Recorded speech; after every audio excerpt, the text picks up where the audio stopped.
की बात है, ध्यान से सुनना मेरी माताओं। एक बार यमुना के किनारे शोभन नाम के एक ऋषि तपस्या कर रहे थे। प्यारे, शोभन नाम के ऋषि तपस्या कर रहे थे। उन्होंने देखा कि उनकी आंख खुली तो उन्होंने क्या देखा कि यमुना में से गरुड़ मछलियों को निकालकर उनका भक्षण कर रहा है। शोभन ऋषि ने कहा, भैया गरुड़, इस मछली को तुम अपनी चोंच में दबाए, बेचारी तड़प रही है, इसे छोड़ दो, मेरे सामने मत खाओ इसे। भैया शोभन ऋषि की मना करते भी करते गरुड़ ने उस मछली को निगल लिया। और ये बात बिल्कुल सत्य है मेरी माताओं, ध्यान से सुनना भाई बंधुओं। जो लोग गलत आहार करते हैं, मीट मदिरा का सेवन करते हैं, कान खोलकर सुनिएगा, जो लोग मीट मदिरा का सेवन करते हैं, गलत आहार लेते हैं, सुनिएगा प्यारे, अगर हम किसी को जीवन दान दे नहीं सकते तो किसी का जीवन लेने का हमें कोई अधिकार नहीं है। सुनिएगा, अंडा मासी को खाने वाली कैसे तुम तर पाओगी। अरे और जैसे गीद गई भारत से तैसे एक दिन जाओगी।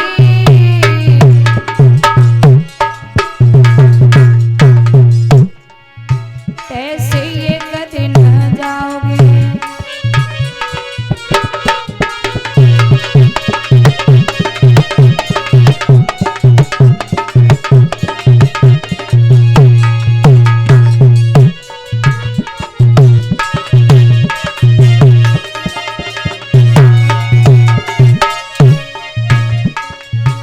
ध्यान से सुनना मेरे पिताओं मेरी माताओं,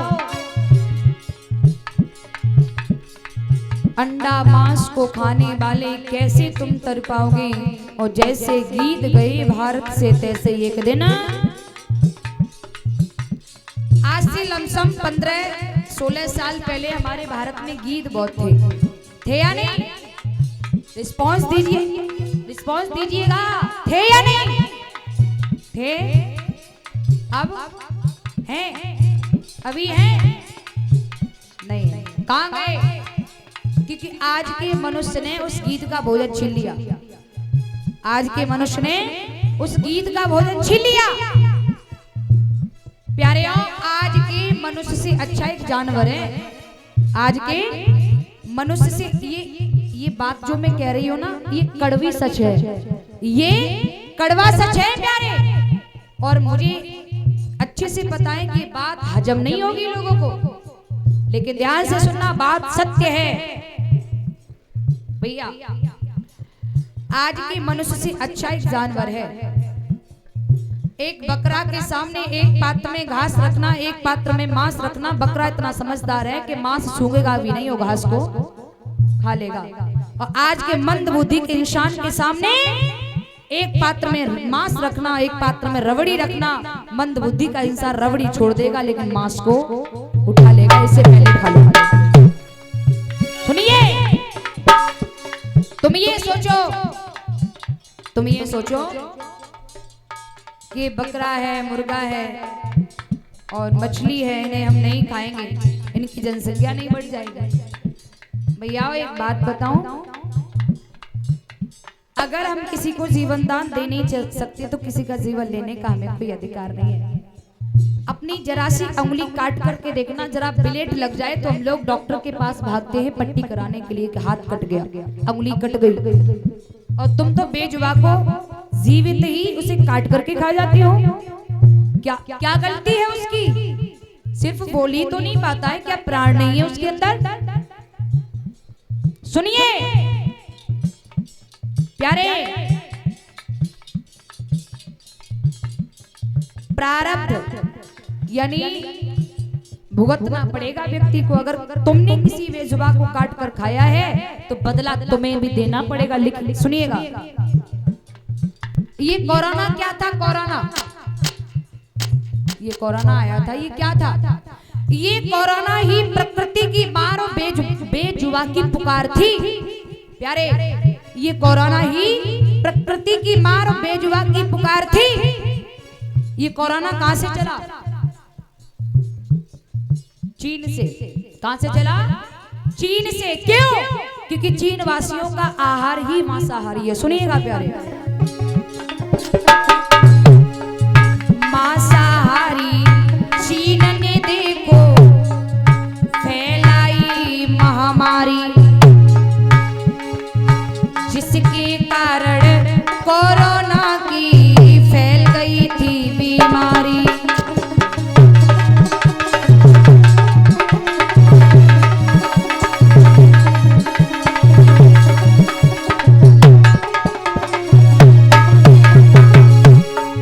बेजुबा की पुकार, प्रकृति की मार। कैसे? हम और आप प्यारे अपने घर में लाइट लेते, लाइट बिजली, उसका बिल भरते या नहीं? भरते हैं ना। सूर्य मुझे अतः प्रकाश देता है। कभी हमने सोचा कि हम सूर्य का बिल दे दें? सोचा कभी? कभी नहीं सोचा। सूर्य का बिल क्या है? प्रकृति का बिल क्या है? सूर्य का बिल है, प्रकृति का बिल क्या है? सुबह उठकर ग्रेवस्ते लक्ष्मी कर मध्य सरस्वती कर मूले गोविंदा प्रभाते कर दर्शनम, है ना। उसके बाद पृथ्वी माता के चरण स्पर्श करने के बाद 1 या 2 मिनट चारपाई पर बैठे रहे। उसके बाद उठ करके कमरे से बाहर निकलकर सुंदर सुहानी प्रकृति यानी सुहाना समय प्रकृति को देखकर उसका आभार व्यक्त करिए। प्रभु, इतना सुंदर सुबह दिखाने के लिए, इतनी सुंदर प्रकृति का आनंद देने के लिए आपका बहुत बहुत आभार, बहुत बहुत धन्यवाद। नित्य प्रकृति का आभार व्यक्त करिए प्यारे। और स्नान करने के बाद 1 लोटा जल दे दो सूर्य को, ये सूर्य का बिल हो गया प्यारे। 1 लोटा जल दे दो सूर्य को, ये सूर्य का बिल हो गया। सुनिएगा, मांसाहारी चीन ने देखो फैलाई महामारी, जिसके कारण कोरोना की फैल गई थी बीमारी।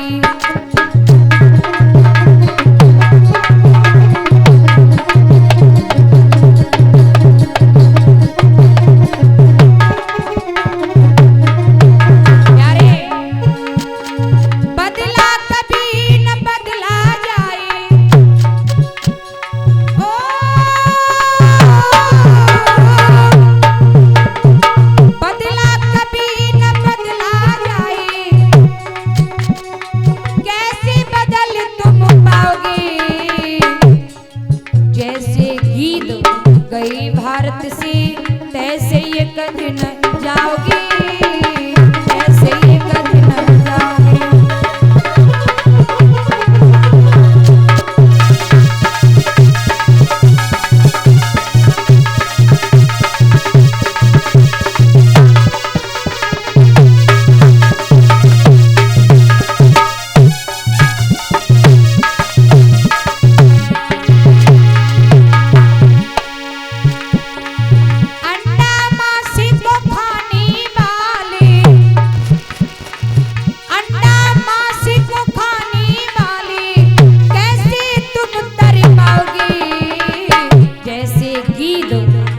भारत से कैसे एक दिन जाओगी, कैसे एक दिन जाओगी।